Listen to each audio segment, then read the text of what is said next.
of America, with your hosts, Michael and Jacob.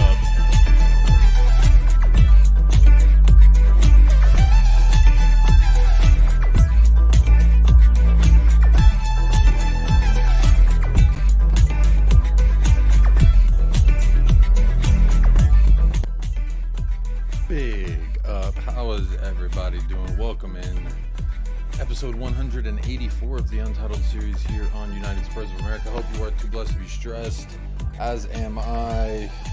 Tottenham 0, Manchester City 2.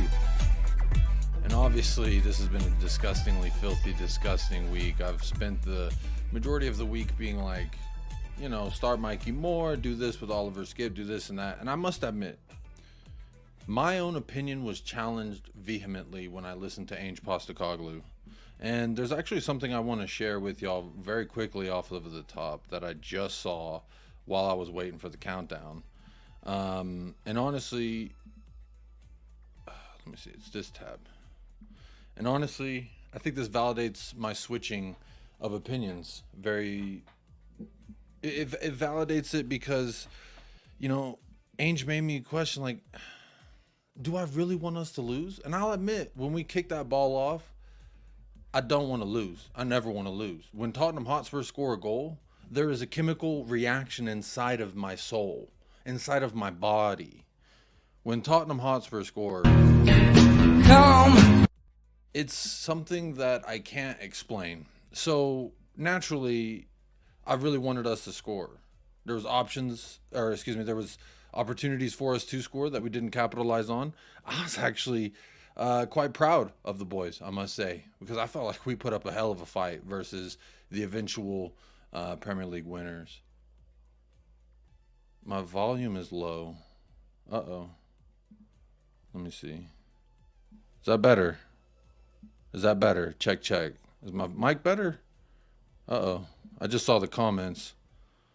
Just saw y'all saying that my mic is low. Hopefully that fixed it. Don't know what the deal is. Yeah. Let's say hello to the chat before I keep giving my opinion, shall we? But yeah, I just wanted off the top to say that I flip-flopped a little bit on my opinion. Before the match, I was like, you know what? Fuck this, bro. I want to win. When Tottenham go out there and I see them players, I don't want to lose. Like, that's just not in me. The whole week leading up, obviously, I was saying I want to lose. That is what was in me. But it's like, what's the point of going to what's the point of going to the club if you ain't gonna dance? You know what I mean? And I felt like we got to the club and I was like, fuck it, bro. I want to dance. I want to dance with somebody. I want to dance with somebody. And that's a Udogi song that actually just kind of made me sad. Big up Taka, first one in the house. How you doing? Says big up Yakub. At least Arsenal are trophyless. We're leaving with something. That is something. Apologies, Taka. I didn't do the FIFA stream that night. My daughter she's doing this thing where she just stays up and she stares into my soul. So like normally I give her a bottle, she go bang, right back to sleep. Daddy get to do what he want to do. I gave her the bottle, bang, she just stared into my soul for the next hour and a half. Slept for an hour, then woke up and needed another bottle. I had no time, unfortunately. But big up Taka, I apologize about that. Big up DYT, says it's absolutely shameful for anyone wanting their team to lose just so Arsenal can bottle it again. And Lazy A says, so shameful, I can hardly bear the shame. I felt like this was, the more I thought about it, the more I felt like it was truly a win-win situation. It's going to be one of those situations where if we win, fuck yeah, Tottenham win, and that's something I could be happy about. But it's also one of those where if we don't win and City win, look, I'm going to show you this, and this has made me feel even more guilty for being a piece of shit and saying City should win. So I want y'all to see this here and listen to the audio as well. This is Ange, I believe, directing his anger at a fan in the stands.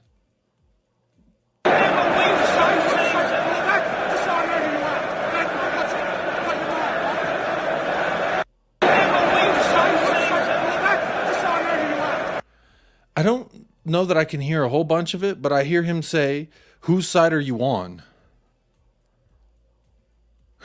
Was this a fan or was this Bentancur? He was pretty upset. Let's see. What did he say? I'm trying to see. He said Arsenal or shit. Wow. What was said? All I heard was, whose side are you on? I don't know what the other part was, but all I heard was, oh, it sounded like he said, what'd you say before that? Be careful what you say, just so I know who you are. I've got you. It sounded like he said, you want to say something back? We'll sign a new player, guy. It sounded to me like he said, whose side are you on? Whose side are you on? That's what I thought I heard.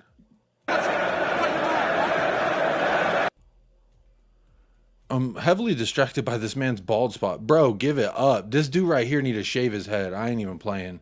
I'm sorry, my friend, whoever you are. You're looking like Homer Simpson with the haircut. But anyway, I wanted to show that. I saw that as it was happening. Big up Nate Pie with the $3 Australian super sticker. And I believe it is as... Before I keep going, let me make sure. I think let me read the message. Make sure I read it right.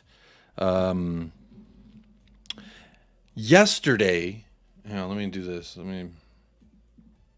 Yesterday was the great Sarah Pie's birthday, so happy birthday to you, Sarah Pie. And that's really cool that you and your son sandwich, because tomorrow is Little Pie's birthday.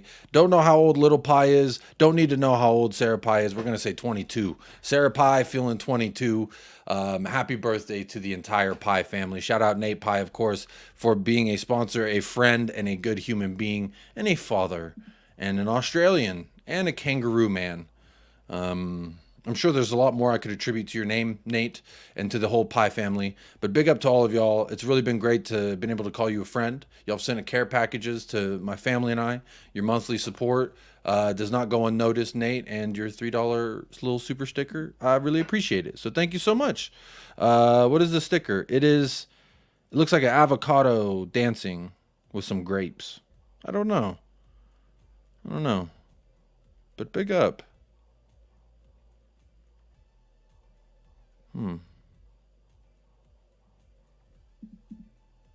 Let's say hello to the chat. Sorry, I did forget a little bit, but I did want to show y'all this Ange thing. I don't know what he's saying, but look, there is a poll as well in the chat. Says thoughts on the latest loss by Tottenham. 57% of 30 votes says happy to lose. Vamos Arsenal tears, which is pretty much how I felt this entire week.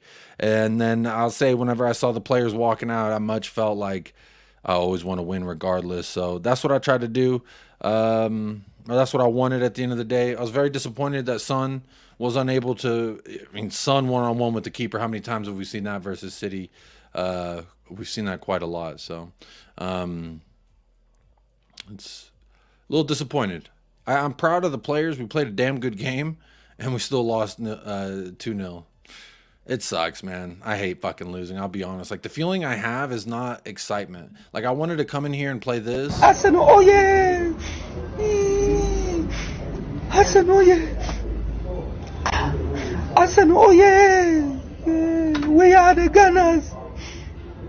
Arsenal! We are the Gunners! Now and forever! Arsenal, oh yeah! We are the Gunners. Everywhere we are the Gunners. It still makes me feel good watching that clip, I'll be honest. But yeah, I don't like losing, man. I really fucking hate it. Like, it still leaves a shitty feeling in my life when we lose and when Son doesn't score. You know, if Son would have had a hat trick and we lost, I might have felt a little bit better. But alas, here we are. Sorry, I'm texting my wife if she can turn the fan up a little bit. It's kind of warm in here. Or maybe I'm just hot after the loss. Big up Scott M says, by far the best game of the season. It's sad that cheering on a loss to screw over Arsenal is all Spurs have under this ownership manager. I really think that there's Newcastle, Aston Villa 4-0. Those are two different instances where I felt like we played well, where they were good games. But this is up there as far as a full 90 minutes going out there and doing anything. So big up Destiny says, are you watching Arsenal? like I don't even feel good. I don't feel good. I'll be honest. Like I take solace knowing that Arsenal are not going to win the league, but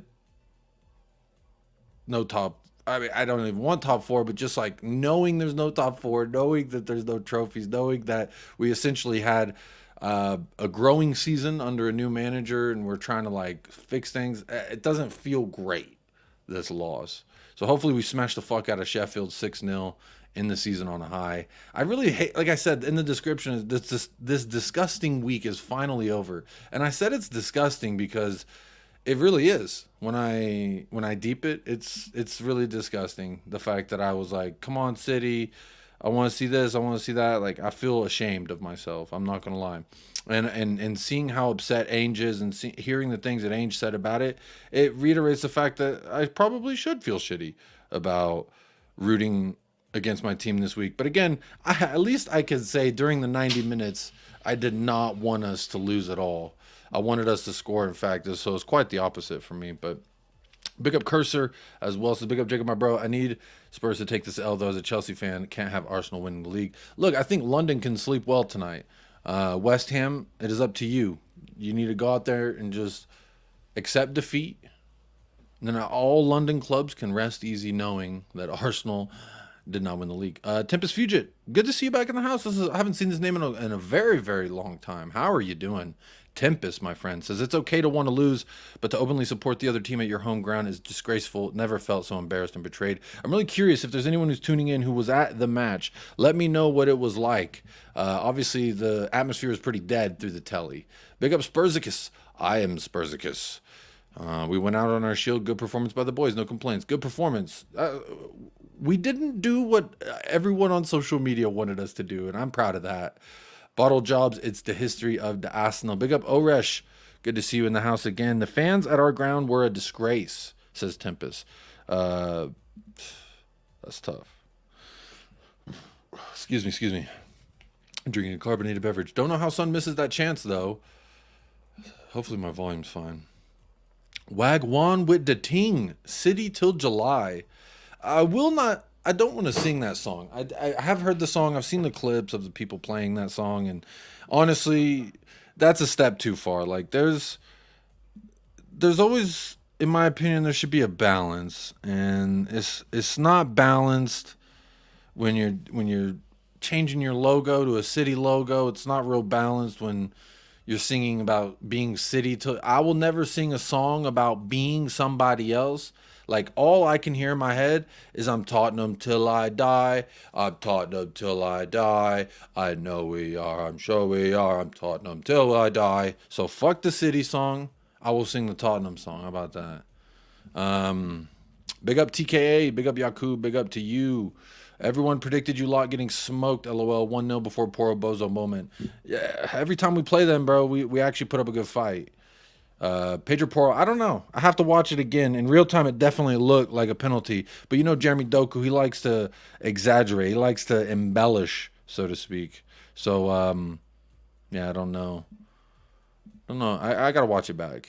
Maybe I'll watch it back. We played well, I thought. It was the atmosphere in the ground. It was so bad. Tempest, and you know, I think the players could definitely pick up on that. When you're there and the people aren't rooting. In the television, though, like, there was moments where Sar had a breakaway and it looked like the crowd was really getting into it. Son and then Dragusin, when he cleared it off the line. Like, there were moments where I really felt like I could hear the fans and that it seemed like at the ground people wanted Tottenham to win, because I couldn't imagine spending hundreds of dollars, hundreds of whatever currency on tickets and food and travel, getting over there and then being like, boo Tottenham. That just seems weird to me. Big up Alez. Thank you. Big up A User says, hey Jacob, big up. Thank you so much for the super chat, my friend. Here's some balloons for you. I want to get back to doing these fun little camera animations, because I forgot about those when I started doing the wet wipe thing. But says, hey Jacob, big up, hope you and the family are well. I'm happy with the result. These players knew what they had to do and what it meant to the supporters. So A User, do you feel as though Son missed that on purpose? Do you feel like Pedro Porro hit old buddy with the something on purpose to get that nail in the coffin? I'm not gonna lie, there was a moment there where it actually looked like we were going to It actually looked like we were going to equalize. And I can't say that I was like scared of it because I was rooting it on. When Son was one-on-one with the keeper, I was like, you know, the same emotions I always feel. It's always the same emotions I feel whenever I see Son one-on-one with the keeper. Come. And it's unfortunate that he was unable to, you know, put the ball in the back of the net. That's very unfortunate. But hey, it is what it is. It almost feels like this loss is an example of what always happens. We play well, we do well in all in all facets, except for the final third and putting the fucking ball in the net. We don't do that.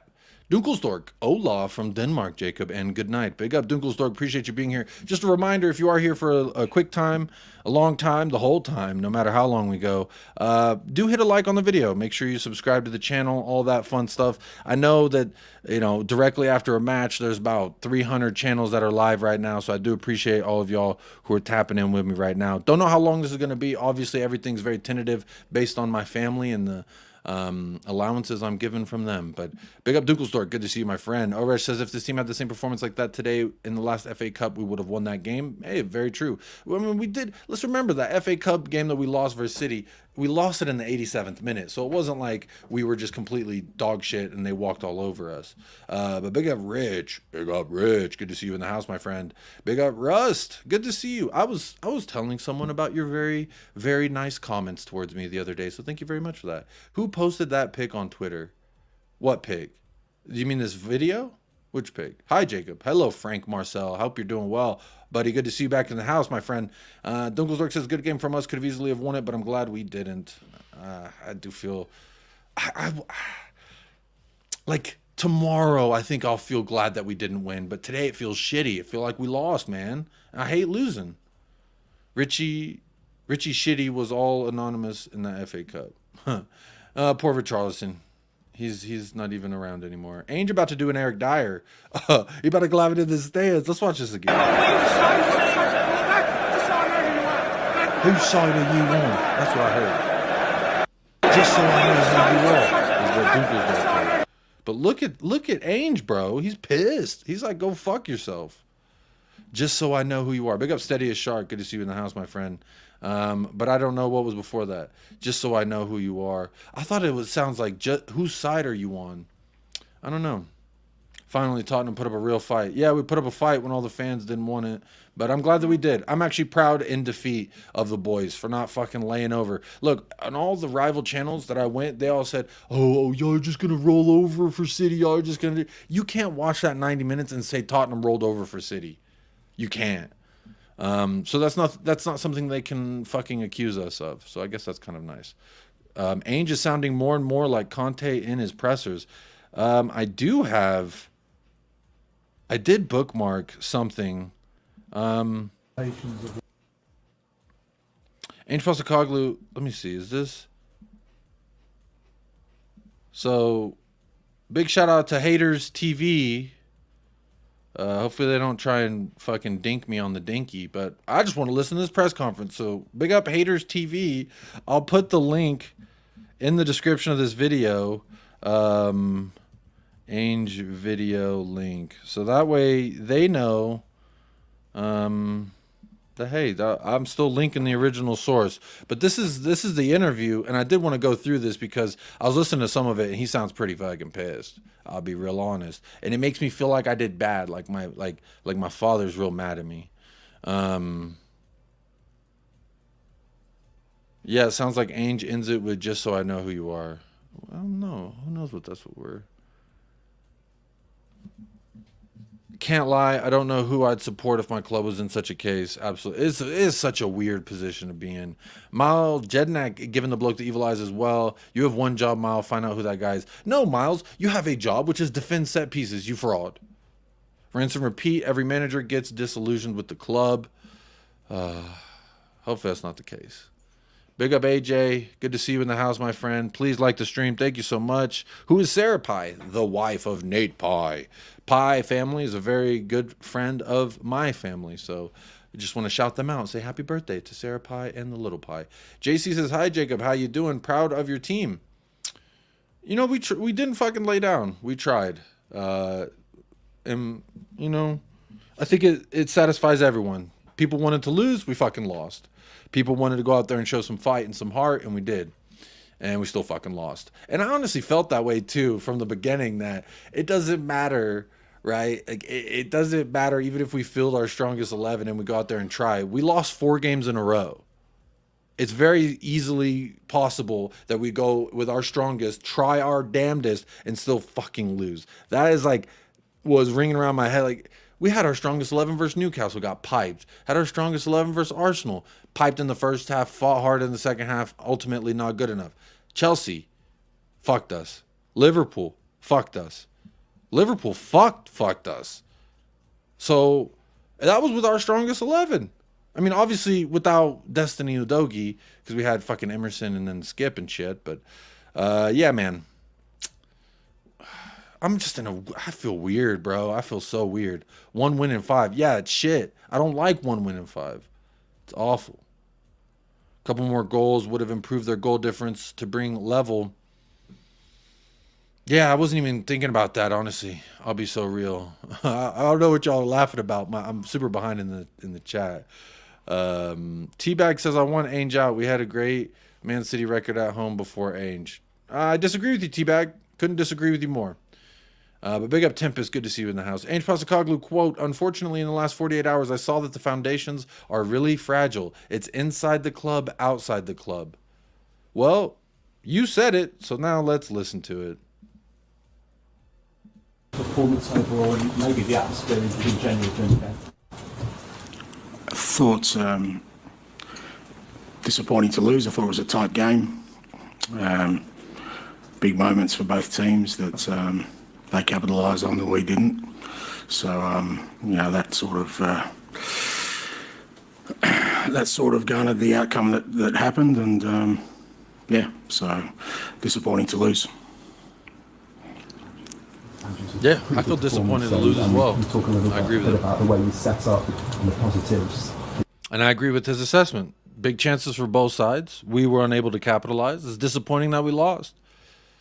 At the end of the day, when that ball gets kicked off, I'm Tottenham Hotspur.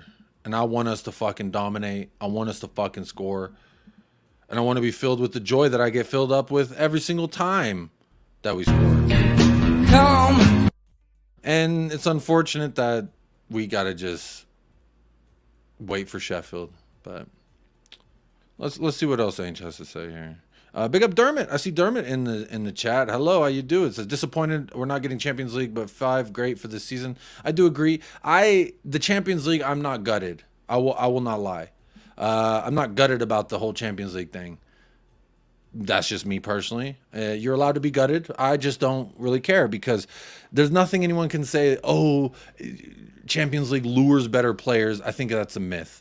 The money for Champions League makes it possible for. I think that's a myth. I could be very well wrong, but I think that's all myths. But big up Dermatron. Good to see you, THFC Till I Die. Says, I wanted to win, was not a part of this, wanted to lose, but very proud of the boys. Come on, you Spurs. Let's see what else Ange had to say. That you took from the way you took the game to City. Yeah, look, like I said, I thought it was a tight game. They're a top team, and I don't think they dominated us at any point. And probably towards the end when we had to open up a bit to try and, equalise. But up until the first goal, I thought we were well in the game. In some areas, we were more dominant. So, but ultimately, like I said, you want to win these games, you've got to take the big moments. You've got to be disciplined, and it's fair to say it's probably the area we've let ourselves down all year. Not capitalising on big moments and lacking some discipline in our football. It's one of these where you can at least see the foundations of what you're building, maybe for next season. No, I think the last 48 hours has revealed to me the foundations are fairly fragile, mate. So I want to revisit this, but I saw this comment. What is Miley? Miley. What was I mispronouncing? I don't know where I was mispronouncing this. Oh, Miley Jednak. Oh, instead not Miles. Maybe someone who can help us out here. We've got a friendly face. Someone who I know is fucking gutted. Someone who I know who's going to resemble the emotions of Ange Postecoglou right now. And it's not just because they're both not a knife. That's not a knife. This is a paw. Hello, Paul. How I you haven't feeling? seen Ange yet, man. I tell you what, I'm pissed off. I'm disappointed. I'm disgusted. But I'm so proud of the team today. I'm so proud of what they did today. And the fans fucking let them down. These so-called Spurs fans, go fuck yourself. You know, I hear again and again this club lacks ambition and that. And you wanted us to lose today. I saw Spurs fans cheering Man City goals today. So from now on, when you say, come on, you Spurs, it's asterisk. Conditions apply. I got no time for you. No time for you. With decent support, who knows? There were such fine margins in today's game. We could have got over the line and got a result. We could have done it. We did. We played so well, man. No one had a bad game, and no one was cheering them. I heard the crowd. They weren't in it. They weren't in it today. Shit show. Yeah. Absolute shit show. What did Ange say, man? What was Ange's? I saw that. I just saw that last bit there. So I just started too. So good, perfect timing for you to join. Which real quick, I will be adding the Hotspur Hippie into the channel description and the title of this video. So make sure you go subscribe to Hotspur Hippie for more fantastic opinions. But this is actually something you and I disagreed with each other earlier in the week about Man City, and I was doing this whole. Let me just roll over and help you with the goal differential. I want to see, hey, you know, I got to see Mikey Moore. I asked for something. Yeah, and I got too, it, man. which was Mikey Moore to make an appearance. He looks good, by the way. He didn't look out of place. He was running around nice. Anyway, but you and I, we don't often have the most heated of debates, like the titles will suggest, but which I will be changing the title of this to some kind of heated rant because, I mean, I feel. Like that was a little heated rant, so we'll go ahead and say Paul has turned this into a. Go ahead. What player would want to come play for Spurs after seeing that support? It's disgusting, man. I wouldn't blame Ange if he fucked off away from the club and half the players call their agents. I don't want to play in front of these dickheads anymore. Disgusting. I've never seen anything like it. Never. They should be hanging their head in shame. I don't give a fuck if Arsenal win the league. You sad bunch of pathetic losers. You know, you care about Arsenal not winning the league more than us winning a game. Shame on you. Shame on you. You know, I hear all the time when people say about things, you know, you're not a real fan if this and not a real fan if that, and it's all about some dodgy, dumb shit like, I don't know, Timo Werner or Enoch. Well, we know who the real fans are now, don't we? You wanted Tottenham to lose a game today. You ain't no fan. You ain't no fan. Get out my fucking club. I'm so angry. So angry. And I'm so disappointed because it's people that I wouldn't have expected. And I've seen YouTube channels proudly parading that they're supporting Manchester City till July. Dude, it's not just people on YouTube. I've got friends in London that I talked to yesterday. They wanted Manchester City to win. This has really hurt me. I don't know. You know, there's some people, I don't know if I'll be able to look them in the eye again. It's that bad, man. What you got, what you wanted. I hope you're fucking happy. Well, it's interesting. Like, I kind of spent the beginning part of this show, Paul, saying how I felt, which all week was I wanted to lose. I want Arsenal tears to fill my cup and runneth over. I want a superfluous amount of Arsenal tears because every time we concede a goal or we lose a match, my phone, bing, bing, bing, bing, bing. Motherfuckers in Nigeria, motherfuckers in Belgium, motherfuckers in Australia, motherfuckers all over the world can't wait to ping Jacob about us losing a result, and they're Arsenal fuckers. So for me to see them suffer makes me happy. So I've admitted that is my petty quality. That is me being petty as a human, wanting to see them sad because I'm not happy with where my club is at. And I'm not happy with where my club is at because of the systematic problems that have been on display over the years. But I'm upset with the result today because we definitely had every chance to go win that match. And like I admitted to you, Paul, you know, I flip-flopped. As soon as I saw Son leading our line, walking out of that beautiful fucking stadium on that perfect manicured pitch, when I saw that, my whole mode changed. I was like, you know what? Bro, fuck City, fuck Arsenal. I want to win this. I want Son to score a hat trick. I want all these good things to happen. Dragusin getting his start. Since how long I want to see a good performance. He had a clearance off the line. He celebrated it like a goal. I celebrated it like a goal. Son had a chance. I mean, we could talk about the game, but I feel like it's a little bit of a moot point, the game in itself, because we had chances, they had chances. Ultimately, this was indicative of a problem that we've had for a long time now, Paul, which is we're toothless in the fucking final third, and that was on display. Again. But you said in my chat earlier that it was Ange that got you to flip flop more. So it was before the whistle.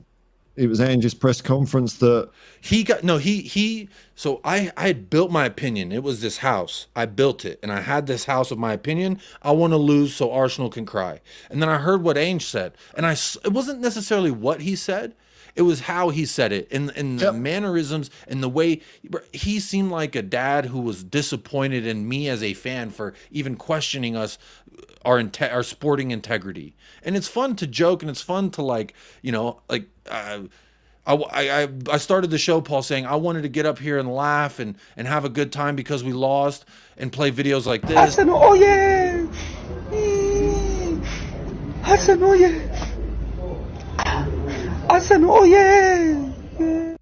And like, it does make me feel good, but at the end of the day, 1 win in 5 matches. 1 win in 5 matches. We lost 4 on the bounce. And yeah, my top 4 hopes, my season objectives kind of ended there when we lost those 4 on the bounce, because I felt like there was kind of no way of coming back from that. But to me, hearing what Ange said before the match, hearing how he said it, and then when I saw the players come out, it's the same feelings I have every single match day, which is anything's possible. Glory, glory, fucking Tottenham Hotspur. And that's how it felt when I saw Son coming out and I saw our boys in the all lily white. How can you fucking root against us if you're a Spurs? Is how I felt in that moment. And then I felt stupid and I felt dumb. And then I see videos like this thing that I was showing before you dropped. You probably didn't see this. This is Ange in the match talking to the people behind the bench, the fans.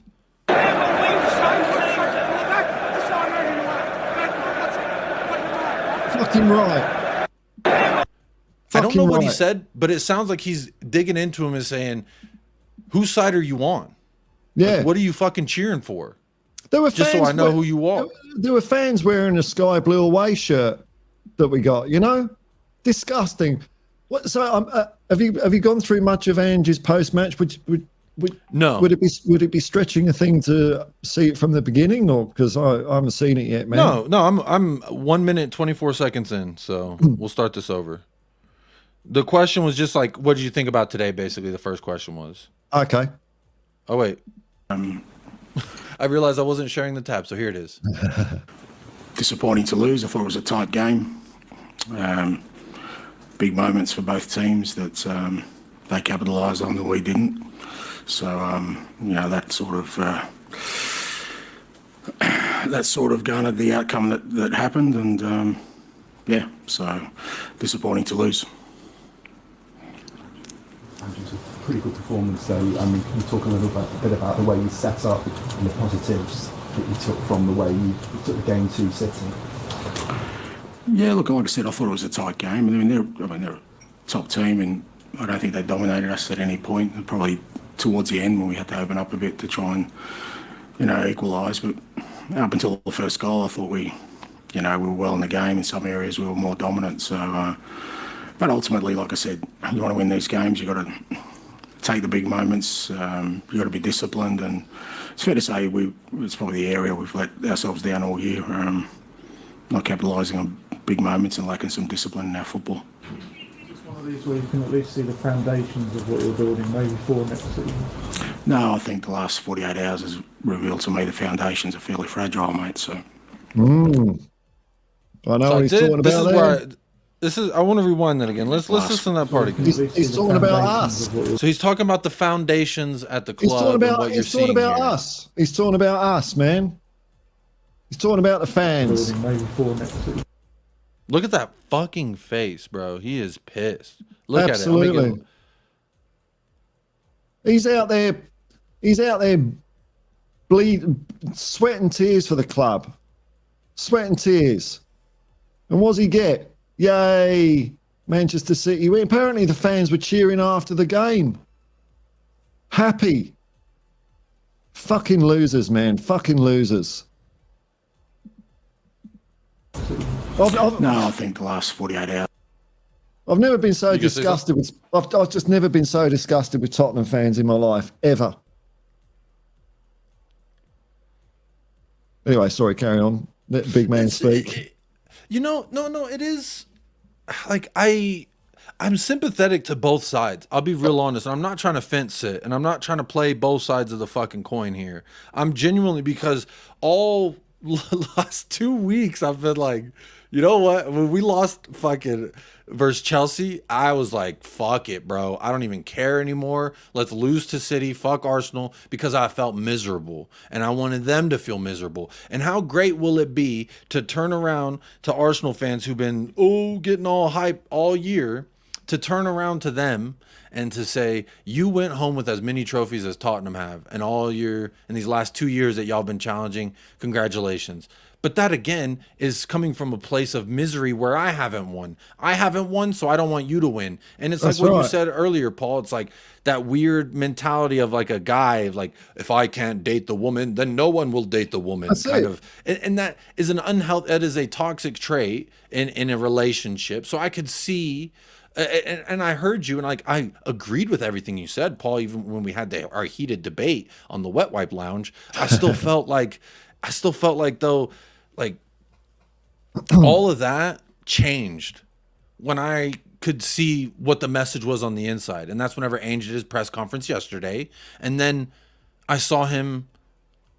I see Son come out, like I've mentioned, like these things all kind of changed my mind of how I felt watching the match, because I've never once watched a match of Tottenham and been like, I really hope we don't score here. I really hope that team scores on us. Like there's been times where I've been low, even with Stellini and Mason when we had that double-headed monster, where it was like, should we just tank and let it all burn, is kind of where I was feeling. But I still, in those moments when the game kicked off, I still wanted to fucking win so bad, because I think that's the competitor in me. That's the guy who used to play the sport in me saying, I wish we would do, like, I want to go out there and I want to fucking fight. But again, like I'm just in this, like half of the chat agrees with you, Paul. They think it's fucking embarrassing and it is a shameful thing from us, and I would agree. But then I'm also on the side of the shame, and that is like, I'm going to be happy that Arsenal don't win the league. There's so many Arsenal fans that don't give a fuck. Don't give a fuck. Don't give a fuck. We just lost the game. We just lost the game, and they had no. That's the part. These 24 hours, and even and that's the thing. It's win, lose, or draw. I always either celebrate it for 24 hours or I feel like shit for 24 hours. One of the two, based on the result. But after that 24 hours is when I'm like, okay, let me process this and move on. And for me, Paul, like I'm kind of ashamed of myself for feeling that way this whole time. And I felt guilt when the camera did the shot of them all standing in the line and they went through ours and then back through. I felt guilt in that moment. In that exact moment, I felt guilt because I was like, I really was wanting these guys to lose. Look at these guys. These are my fucking guys. Yeah, some of them are bozo idiots, and you can't trust them more than you can fucking slap them around. And then when they run around, they look like two butt cheeks. And then when they fuck up, it cuts to their face, and this is their face.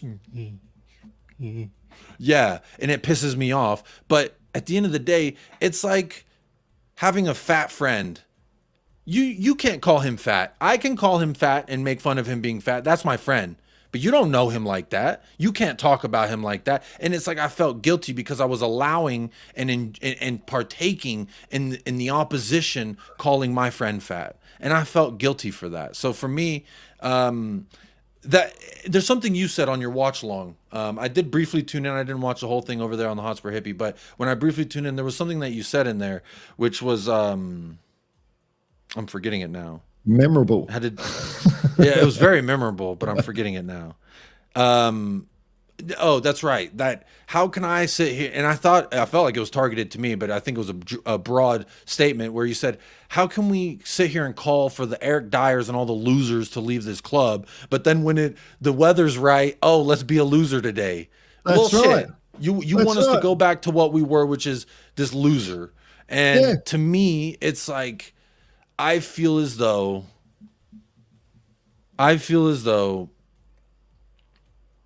like I felt guilty, man, when I saw our players and the fact that I had been rooting for them for weeks to lose this match. I mean, technically, I tried to rephrase it so I could sleep at night better. I tried to rephrase it like I want to see the flexibility of these players' ability on the pitch. I want to see if Vicario can be that number 9. Let's see Brandon Austin as a left winger. Why not? We never see him throughout the season anyway. And this was a jokingly light manner in which I tried to use myself to like, I want to lose, but I don't want to say I want to lose because then I feel like a loser.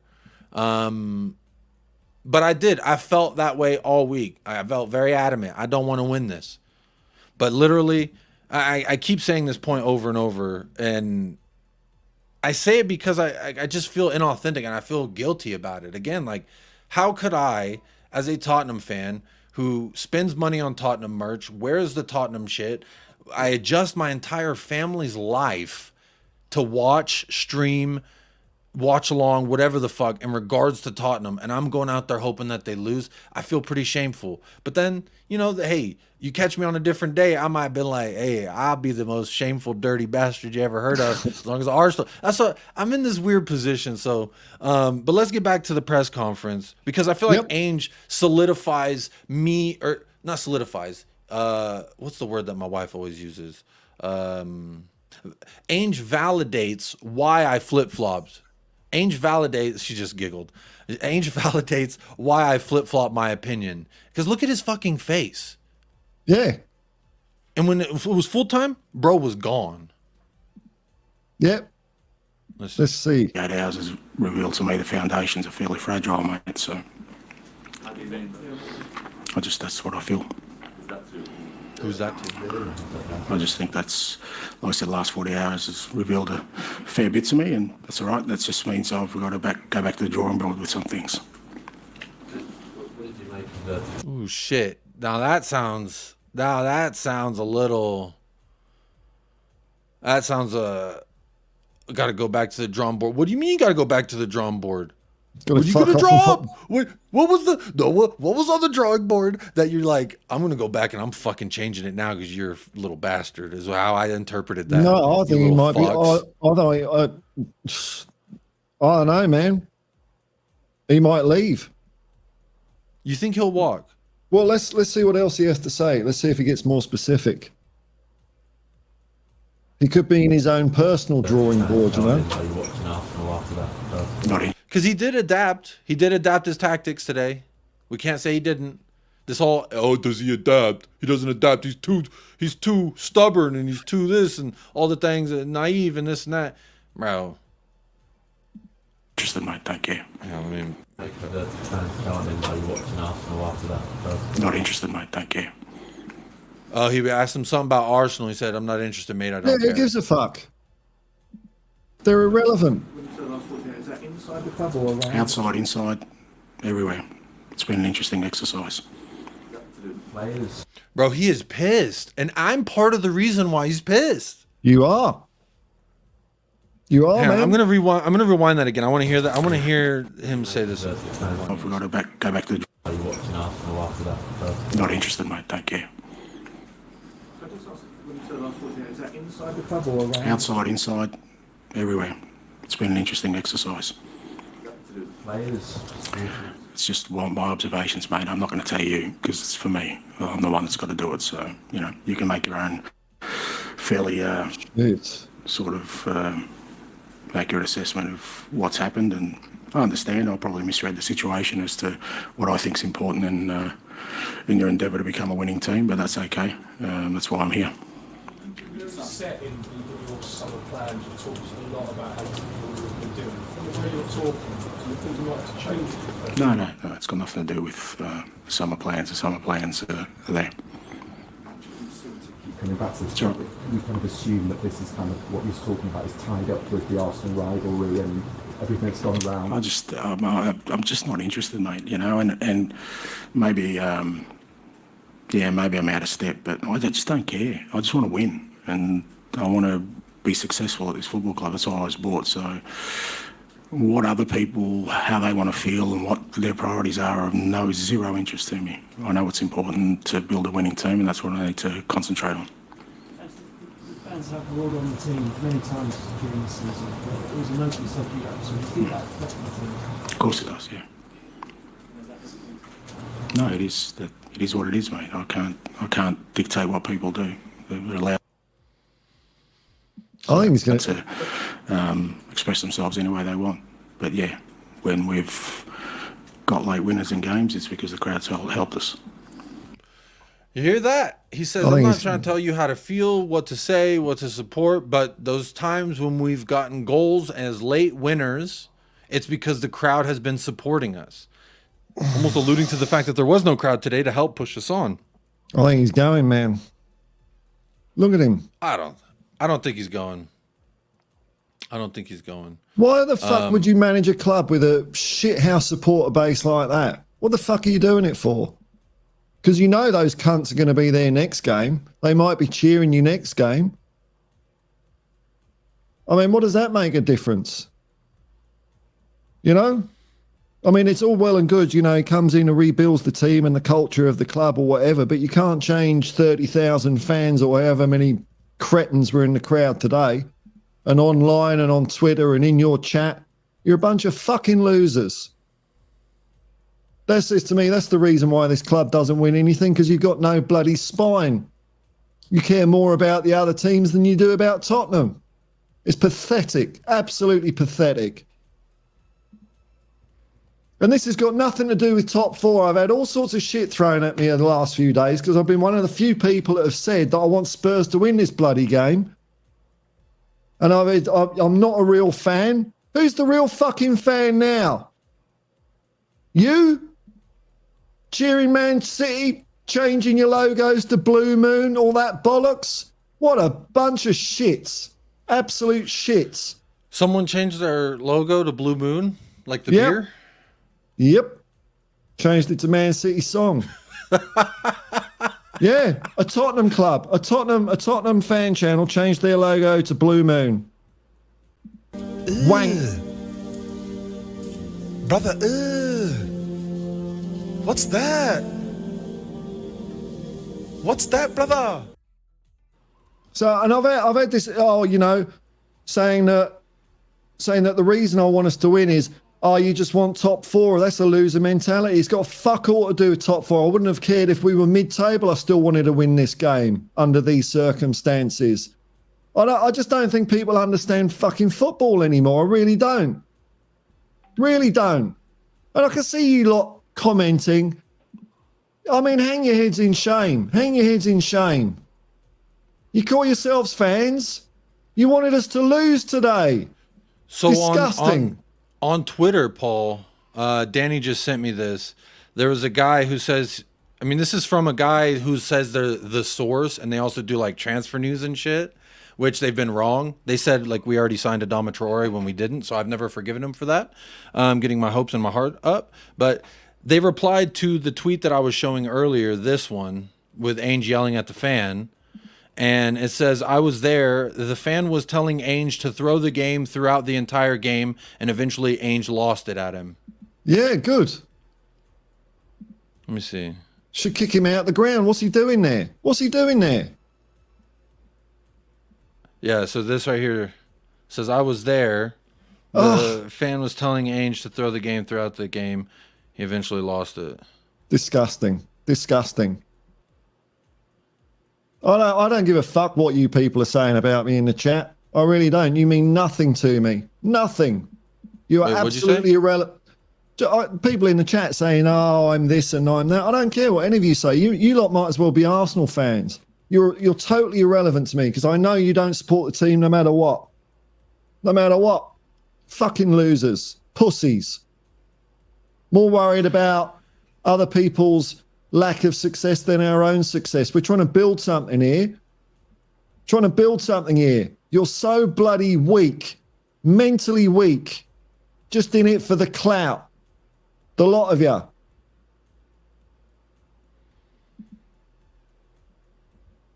Seeker was there at the match. Says I was there. Paul is spot on.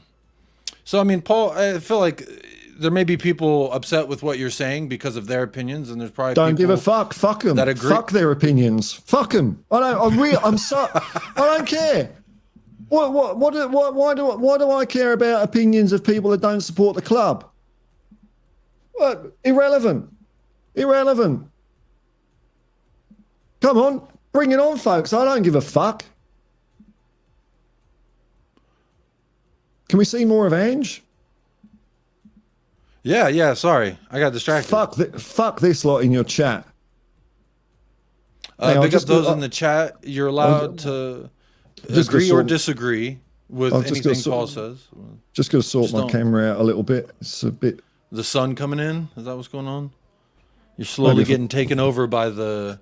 I am. Maybe if I turn this light off, will that make it? But what's going on here? Oh well. I'll watch Ange and then I'll do it. Oh, I can do. Hang on. I'll leave, and you can play Ange. I can still hear it. Oh no. Sorry, I'm all at 6s and 7s because I'm so flustered and fucked off. It's okay, man. Speak your truth, man. Speak your truth. Let's hear Ange. Let's hear Ange. It steeled you in terms of what you want to do there. I've already known what I wanted to do. It's just that I've got to make some adjustments to how I do it. Nice moment at the end. You thought it might be more, I guess, reward for a really good season of progress. Yeah, he's been training well with us, and been keen to sort of get him some game time. Just hasn't panned out in the last few games, but I thought it was an opportunity just to be out there. He's still got a long way to go. He's only 16, but he's a great kid, and it is reward because we've kind of had him training with us, and he hasn't been playing with the 21s either. And I thought it wouldn't be fair to not at least reward his hard work with an appearance. When Sonny goes through one-on-one at the end there, Ange, we've seen him bury lots of chances like that. Did you expect him to score? Pep was already on the ground expecting him to score. Yeah, well, it's kind of you'd bank on Sonny, but like I said, the big moments we didn't sort of come up with it today. It wasn't just him, Korsevsky a couple of times. We had some decent chances, and like I said, I was really disappointed with their first goal. We just lacked some discipline again, and it's kind of been the story of our season where we've just haven't capitalised on big moments and lacked some discipline in our football. But again, that's stuff that we just need to keep trying to improve. Extremely early to come up and sort of karate kicked his chair. Were you okay with that, or were you disappointed? I didn't notice, don't care. What was the question? Bentancur, when he got subbed off, he kicked fuck out of the chair. Yeah. Ange didn't see Didn't notice? I don't care. Yep. I kind of feel this way. Like the same thing happened when Ederson left the pitch. Yeah, he was all throwing a fit. He just kicked the towel though. Bentancur did it properly. He tried to demolish the stadium. but to me, I think it's I just sorry, I keep getting distracted by the chat. I need to change. I need to put the brand thing on. There we go. So that way I don't get distracted. I like that fire from a player. As a player, you just came back from halftime. You're trying to instill what the man just yelled at you at halftime about, and 10 minutes later you're getting hooked. You should be pissed. You should be fucking angry. So that's my feel. Again, he hasn't been good, so I don't know what he's throwing a fit for. Maybe at himself. And Ange just clearly says, I didn't notice, and I don't even care. But something I noticed, we have another guest in the back who I think holds a stark opposite opinion than you, Paul. All right, well, let me just sort my camera out. I'll come back in a second. Okay. All right. Come back whenever you're ready. Because we got Danny. How you doing, man? Do. I'm good, man. I was telling Paul I feel conflicted because all week I was like most of the Tottenham fans, and I felt like, man, I'm in the mud. I'm miserable with where my club is at. I would love it if Arsenal were miserable and in the mud with their club as well. And so that I am a petty person. I'm not afraid to admit it. You can ask my wife. You can ask any of my friends who've known me for many, many years. I am a petty individual. And that's the only thing that I could really place that feeling on, of wanting my team to lose. But Ange said a bunch of things yesterday, and the way he said them kind of made me question the way I was feeling and thinking going into this match.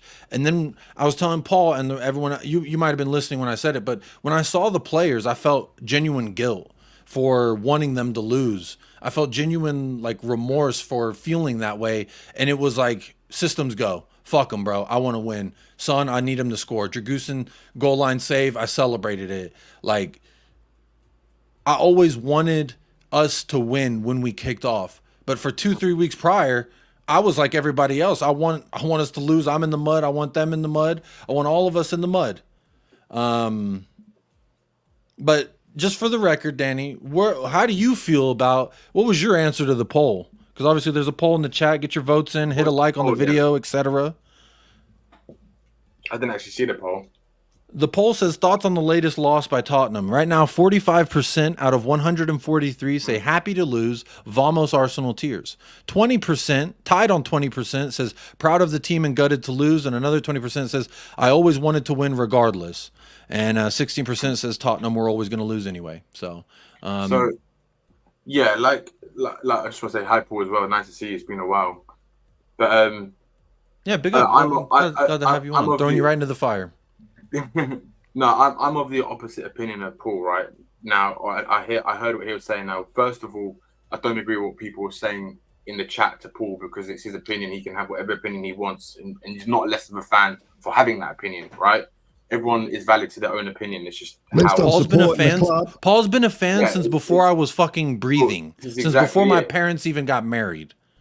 So anyone questioning Paul's loyalty to the club, I think him being so opinionated with him not wanting us to lose speaks to his level of fandom. That's just my take. So it's interesting. And look, go ahead. Like for me, right? Like I was saying to you before, Jacob. If for today's match, it's like I was listening to people on different podcasts, on wherever. It wasn't just like YouTube, just different places, speaking to different people.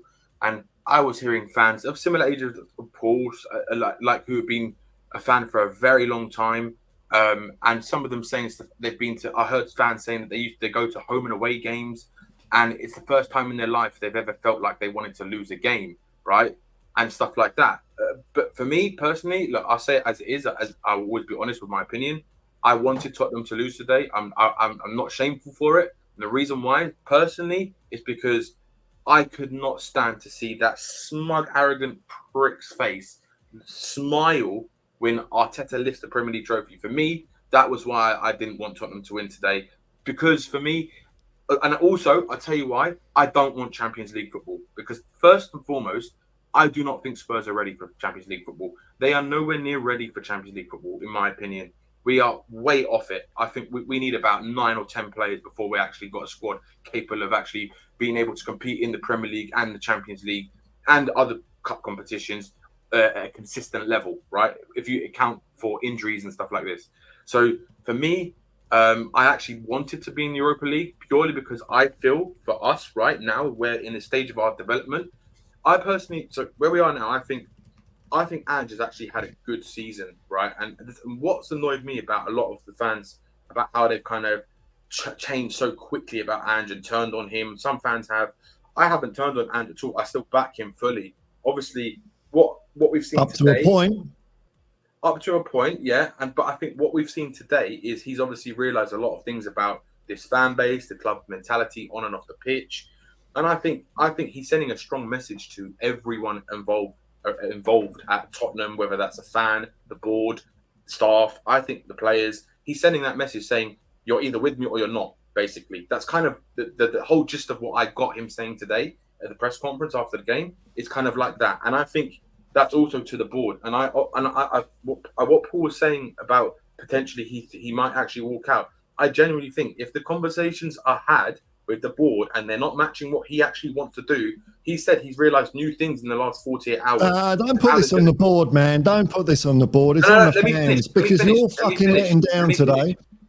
You're fucking letting down. No, Paul, don't fucking swear at me. I'm fucking having a conversation with you, right? Who the fuck do you think you are? Honestly, right?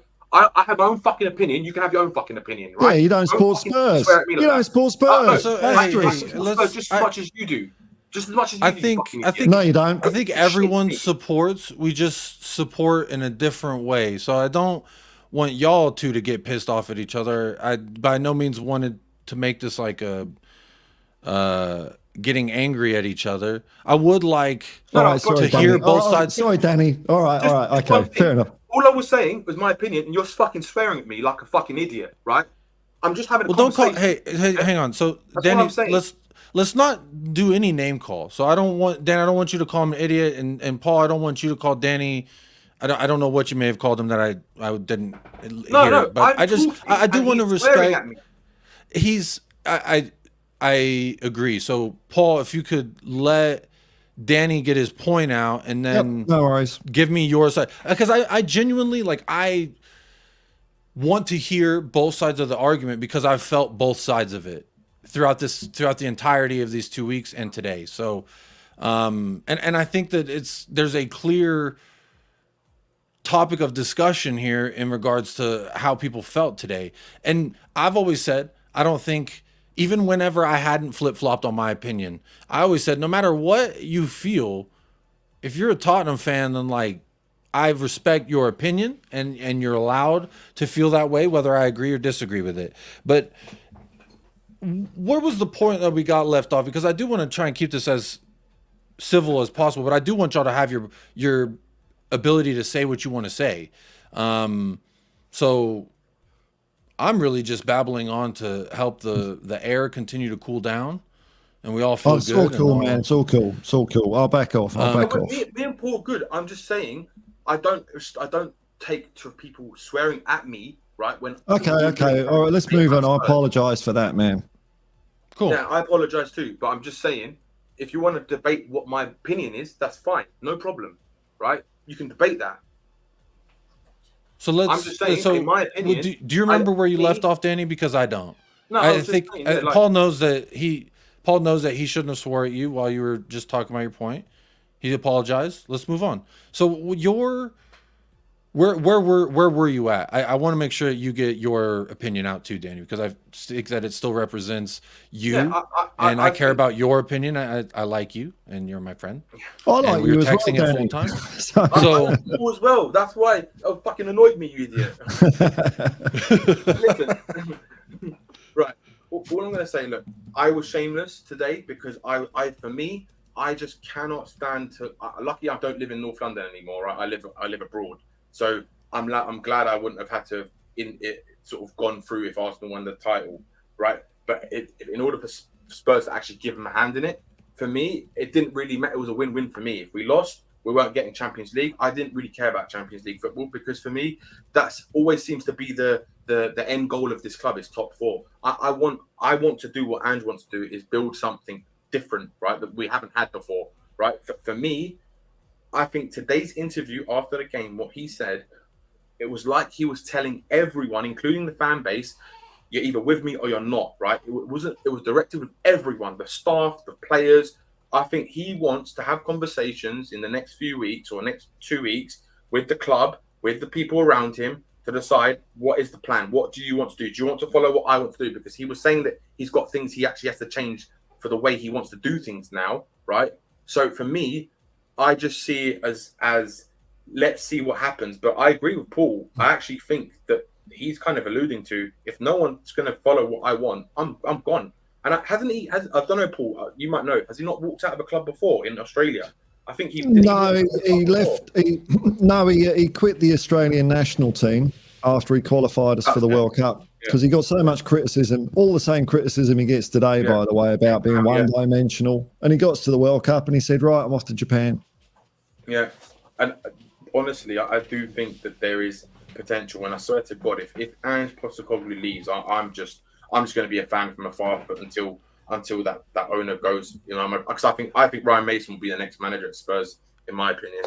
I've gone as far to accuse Ryan Mason as the mole and the one who helped bring everything down. What has been our demise in many matches? Set pieces. Now, I ain't doing this whole, oh, he only does our attacking set pieces. Fuck that, bro. He's in the room. The closer the man is to the stew that we're cooking, the worse the recipe is going to come out. And that's just... does anyone know when Ryan Mason joined our club officially? Because I think... he sabotaged, I'm going to say Pochettino. I don't even know if he was here when Pochettino was here. He sabotaged Pochettino. I'll say that. He sabotaged Jose. He sabotaged Conte. He sabotaged Nuno. He sabotaged Stellini. How many, and I think it was Kuva I was on, or was it, I don't know if it was you or Kuva, Paul, but I was like, how many times does a guy get to be a part of the flight crew of so many crashed aircrafts before you say, we don't want this guy on our airplane anymore? Motherfucker's the head flight attendant. You know, oh, you want a little Sprite? Here's some salted pretzels. Plane crash. Boom. Next flight, there's Ryan Mason on the next one. He's the only survivor, and he's always on the next flight. And to me, I just, that is a symbolic of the mentality. We just allow people to linger. We allow lingerers. They're not good at their job. They have no outstanding qualities. You can still just linger for 10 years. And that to me is a problem. Real quick, I got 2 super chats I want to go through. So I want to make sure I thank the sponsors of the channel tonight. This here says, I didn't go tonight because of the whole league situation. You shouldn't have gone if your heart isn't in it. Ange is right. After the dust settles and all calms down, this tough medicine will help. Big up Crocodox. Good to see you in the house, my friend. Thank you for being a sponsor tonight of the show. Yeah, it was interesting. I heard there was about 5,000, 7,000 tickets on the ticket exchange this week, because Tottenham fans giving up their tickets to whoever the fuck, and then Arsenal fans saying, oh, we'll buy those up and wear black and yada yada. And to me, that is not helping the club at all. That is a direct hindrance on the first team, in my opinion. And that led to a little bit of the surmounting guilt that I felt in regards to wanting my men to lose on the day. And it was fun leading up in the week. Like, I joked around with Paul laughing about it. Yeah, fuck sporting integrity, bro. I want Arsenal to cry. I want to play that video of that dude, Arsenal, yeah, he's crying. I love that shit.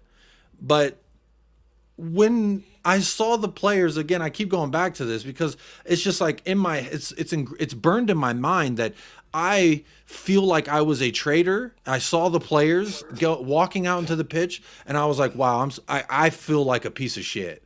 And again, I felt the entire 2 weeks, really since we went on those losing streak to Arsenal and Liverpool and et cetera, was like, I know, Mama, she's really distracting me. I really felt like I just wanted us to lose. Misery loves company, and I felt pretty miserable about myself and where my club was at. And I wanted Arsenal to feel those miserable feelings. And then literally the day before, it was yesterday, that Ange made me waver on my thinking because of how he felt. And I was like, wow, like, we've offended him but with this opinion. And I feel like I was a part of it. And then it goes to today, and I see the players, and I'm like, these guys have been training all fucking week, you know? Or, well, I mean, how many days has it been since we played our last match? Fucking 4? So 3, 4? They've been training, preparing for this. They're going to go out there, and their reputation, their image, their everything is on the line. So, I don't know. I felt really guilty. So, it's a really weird position for me to be in, and that's why I kind of find this is a good opportunity for us to... I think she's pooping. Y'all hear that? Oh. Did y'all hear it? That's what she thinks of Arsenal. What do you think of Arsenal? Big up Crocodile. Appreciate that super chat. Wham wham. Yes, wham wham indeed. That's what Danny and I were texting each other at full time. A lot of wham wham. Big up Jerome for the donation as well. Big up Jerome, big supporter of all the YouTube channels. Says, you know what annoyed me, Jacob, is I have been called a fake fan left, right, and center for wanting to win against City. I swear it would seem the fan base just worry about banter and bragging rights. Me too, Jerome. Me too, man. Big up Jerome. Appreciate your super chat. I've always tried to remain pretty balanced in my assessment of like never saying, oh, you're not a real fan, because to me, if you support Tottenham, that could look a whole lot of different ways, right? Like when you love on somebody, everybody love on somebody differently. And I love on Tottenham in the way that I want to love on Tottenham. And I feel comfortable enough to say you too can love on Tottenham however you want to love, or hate on them, or be miserable and hope for better, whatever you feel. Like, I have a pretty diverse chat, I would say, but you could tell by a lot of the opinions. I had to switch over because there's so many exchanges going back. I can't even keep up with what y'all are saying. So Jerome, I would never say you're a fake fan. I don't feel like it's fair for anyone to say anyone's a fake fan, even if you wanted us to lose or if you wanted us to win, because again, everybody love on people differently, and the manner in which you love on Tottenham is all subjective to the individual, in my opinion. Maybe that's just me trying to, not, because I felt both emotions, and I would never say that I was not a fan on both sides of the emotions that I felt. But Paul, was there something you were going to say? Yeah, I mean, if this is the way some people feel, why don't we go the whole hog next year? If we think Arsenal are going to win it and we don't, why don't we just want to lose it? Let's just go and aim to lose against Liverpool and City home and away next year, just to make sure Arsenal don't win the league. I don't get it. I think for me, Paul, it's different in this situation, because for me, I didn't want top four, because what has top four done for Spurs in the last 5 years? What has it actually done for us? It hasn't really done nothing. All the best players that we've got in the last few years has been when we haven't been in the Champions League, right? So for me, the Champions League doesn't make a difference to who you can actually bring in. It's who are the clubs scout and having a style and a philosophy of how they bring. No one can tell me Champions League is going to lure somebody here. They're either going to want to come here or not. And I don't want a player whose dependence on it is dependent upon what competitions we play in. Fuck you. And for me, I see the stage that we are at as a club right now. I think the best thing we could have had for European football was the Europa League, because I think that gives the chance to Ange to see what he can do, build a team, and also try and bed in a couple of those youngsters in the European competition and other competitions, so he can rotate the squad. And I think why not cheer Aston Villa against Crystal Palace next weekend instead of cheering us to lose? Because it's not completely in their hands. Yeah, true, but I don't think that would have made a difference, because if City we taken a point against City today, Arsenal winning that title, there's no way they're losing at home to Everton. Like they will win. And for me, I just cannot stand the look on some of the. I had Arsenal fans. Why do you care? Why do you care? That's what I don't get. Why do you care what Arsenal fans say? They're irrelevant. It's not that. It's what Arteta stands for. He is an arrogant piece of shit, right? And a fraud, a fake person, right? And he's a cheat. He does everything he can to get whatever he can squeeze out of trying to maximize points, whether that's cheating or whatever, right? For me, I do not want to see him smile and see his face lift that Premier League trophy, because I know they've played some of the best football this year. Statistically, they've been the best team in the league. So when you look on that merit, they deserve to win it on that sense. But in this moment, for me, I am being petty, right? I'll admit it. I am being petty. I wanted us to lose, because I did not want Arsenal winning that trophy. That's for me, because it's like they've done so much hard work and they still didn't get it. And for us, next season, for me, after today, it's the season's done, right? We've finished fifth pretty much. So I want to see now how the club and how Ange reacts in the next couple of weeks leading up to after the season finishes, and seeing what they're planning to do for the following season. Because if he is going to stay, right? If he is going to stay, for example, and he doesn't walk out, then I hope that the stuff that they have, the stuff that I've heard, the stuff that they want to do, if it does happen, I think there's going to be a lot of excitement for Spurs next season, in my opinion.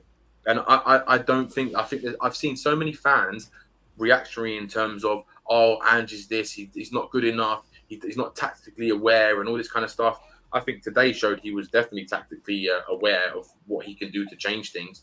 I just think the problem is, for me, what I've seen in Ange is that I feel that he hasn't trusted players to play in certain systems or ways or tactics or positions that he feels comfortable, right?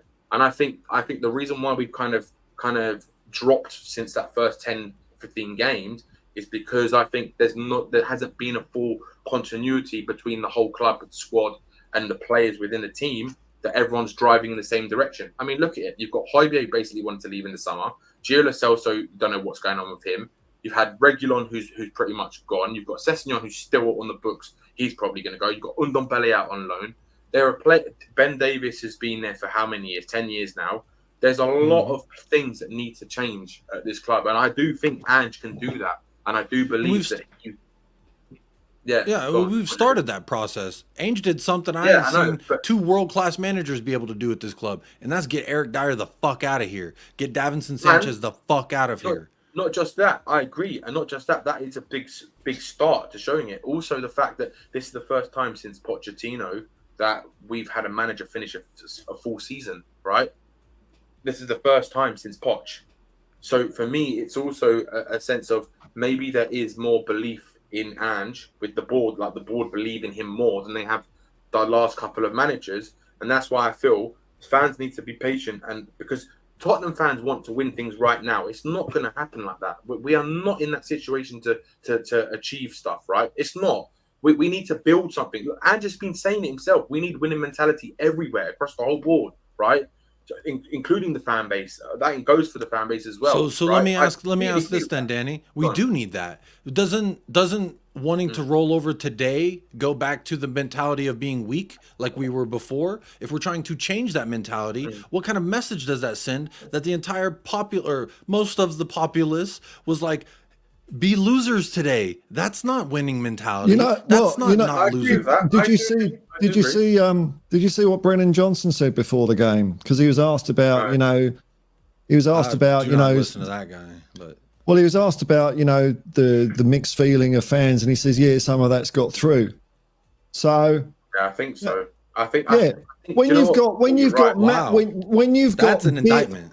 When you've got big Tottenham fan channels going on TV saying they're proudly supporting Manchester City, when you've got big Tottenham fan channels changing their logo to Blue Moon, that sends a message to the team. And who knows, that could have been the difference between winning and losing today, and that's all I care about. I don't care about any of the other things that people are saying. We lost the game, and the fans have got a big, they can turn around and say, oh, we're never going to win anything with Levy and ENIC, Levy out, ENIC out. Well, you did this today. Loser mentality. Fickle fans. It's not. Thing is, Paul, so on behalf of my own opinion, right, I've seen the same story with every manager we've had in the last 10 to 15 years with Daniel Levy running this club, right? I just keep the same cycle. It doesn't change, Paul. It really does not change. It really doesn't, right? The evidence is literally there. Every time we sell a big player like Harry Kane, we go and sign 7 or 8 or 9 players and only maybe 1 or 2 of them work out every single time, right? We've done it since Gareth Bale, right? Berbatov, you can go back and say we didn't even sign a replacement. We brought in Fraser Campbell on loan, right? So the thing is, for me, this one game, I just didn't care. I did not care anymore. I lost my care about wanting. And the thing is, this is the first time in my life that I've ever said I want Tottenham to lose. I don't care. I really don't care.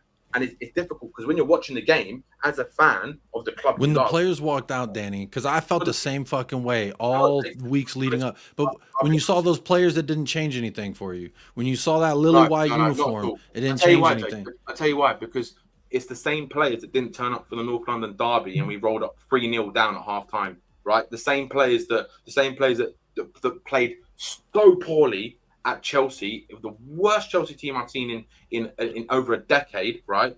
And they were there for the taking, and they were so bad against them at Stamford Bridge, and we still couldn't beat them. And still, again, 2 set pieces we conceded. So for me, a lot of these players also are not caring. And I told you, it's because the way I see it is that there's too many players in that squad that don't either want to be there or know that they're leaving, and their heart is not in the same direction. And what Ange's had to try and do is try and guide the team in the right way as best as he could with what he's got at his disposal. What he's basically saying is he wants to have everyone on board with what he's doing, right? And that goes for everyone in the squad. And I think that's exactly what he was basically alluding to today, right? And it started at the beginning of the season when he joined his first couple of games. I already saw stuff that I could see that he wasn't comfortable with the team and the players that he didn't believe in. And I think when you've got a manager if a player feels that a manager doesn't believe in you, how does that make that player feel? It doesn't make them feel that they're going to want to perform at the highest level they can, right? It doesn't mean they want to play for the badge. They're just going to try and play for themselves to prove themselves, and most of the time it doesn't work. Richarlison's a prime example, right? If you've watched Richarlison's body language for me the whole season, he's basically been trying to, every time he does something right, he's looking over his shoulder like, Ange, did you approve, kind of thing? And every time he did something wrong, you could see Ange's reaction every single time, right? And I think he was the first player on that list of players that he didn't feel that fitted the way he wanted to play. Look, there's a lot of players. I think personally we need at least this summer. I think we need at least 2 bare minimum players that walk straight into that first 11, straight into that first 11. I've said at least right 3. Yeah, 2 up front and someone in the 3. midfield. 2 up front and 1 in the midfield at minimum, and maybe even 2 in the midfield, because I don't trust James Maddison anymore. No, and the thing is, this is the problem. We need competition for those players. I don't know what you think, Paul, but like for me, I just think that in terms of Ange, fans have to be patient with him, because like look at what Arteta has done with Arsenal, right? He's turned them into 2 years ago. We were beating Arsenal at White Hart Lane 3-0, one of the best North London derbies I've ever been to in my life, right? Yeah, that was fun. I remember that. We destroyed them. We finished above them 2 years ago. In 2 years, they have gone from that, right, to basically going right to the last day of the season to competing with arguably one of the best teams that the Premier League has ever seen, right? So for Arteta to do that, that's because he had to go through the shit. He got lucky with a lot of stuff, right? But the board backed what he wanted to do, right? They got rid of all the deadwood players, all the players that didn't want to be part of it, all the players on high wages, and they built up slowly until they could get to the point where they were in the last 2 years, and they've just gone level up in the last 2 years, like that. And for me, yeah, I think fans need to understand it's not going to change in 6 months' time. Like, we need to give this guy a minimum of 3 to 4 windows before you can really judge what he's capable of doing. And I think that's what Paul, Kuva, I think it was, we all said at the beginning of the season, this is one window, and there's so much work to do here. That's like, you painted one room in the house, all right, great, but the toilets still don't work, the electricity's fucked. This keeps shorting out. We're missing a whole wall in the back side of the house. And it's like, all those things aren't going to get fixed in 6 months, like you're saying. Yeah, but this is the thing, Jacob. It's like, bro, we can't even talk about furniture yet. The house is not even in livable conditions as far as I'm concerned. No, it's not. And this is exactly what, if you listen to Ange's words today, right, he's alluding to all of this.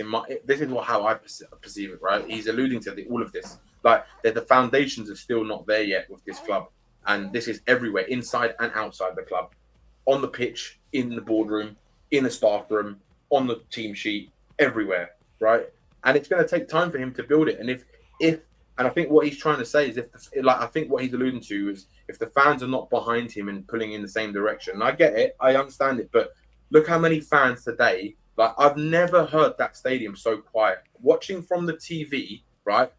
I've never heard the City fans like opposition fans like that. And that's the thing, we all want the club to be successful, but now there's another massive hurdle, and it's got nothing to do with Enoch, it's got nothing to do with Levy, it's got nothing to do with Ange, it's got nothing to do with the players, because now the players are just going to think, well, okay, you're cheering us when we're 5-0 up against Sheffield United. Where were you last week?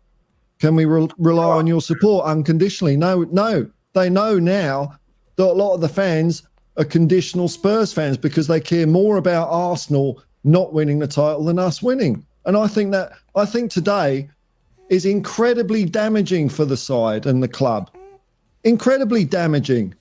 Do you know what I think's happened, Paul? I think if you look at the way Ange's demeanour was today, I get the same vibes that Conte had towards the end of his tenure, where he's just getting frustrated with everything, right? Everything. I think he passed that point, because I saw him getting that sort of, I think he kind of had that frustrated demeanour a few games ago when we were shit. He did.